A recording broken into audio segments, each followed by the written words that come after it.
King ন রাজ্যেন Govinda king ভোগর্জীবিতেন বা যে সামর্থ্যে কাঙ্ক্ষিতং ন রাজ্যং ভোগা সুখানি চ ত ইমে অবস্থিতা যুদ্ধে প্রাণাংস্তক্তা ধনানি চ আচার্যা পিতর পুত্রাস্তথৈব চ পিতামহা মাতুলা শ্বশুরা পৌত্রা শ্যাল্লা সম্বন্ধী নস্তথা এতান্ন হন্তমিচ্ছামি জ্ঞত হপি মধুসূদন অপি ত্রৈলোক্য রাজস্ব হেত কিং নু মহিকৃতে নিহত্যার্থ রাষ্ট্রান্না কা প্রীতি সাজ্জারনাদন। অনুবাদ: হে গোবিন্দ, আমাদের রাজ্যে কি প্রয়োজন, আর সুখভোগ বা জীবন ধারণেই বা কি প্রয়োজন? যখন দেখছি যাদের জন্য রাজ্য ও ভোগ ভোগ সুখের কামনা, তারা সকলেই এই রণক্ষেত্রে আজ উপস্থিত।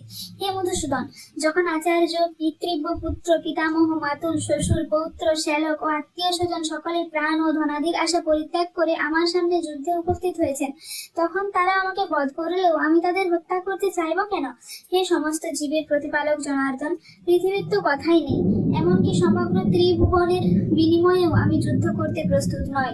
ধৃতরাষ্ট্রের পুত্রদের নিধন করে কি সন্তোষ আমরা লাভ করতে পারবো?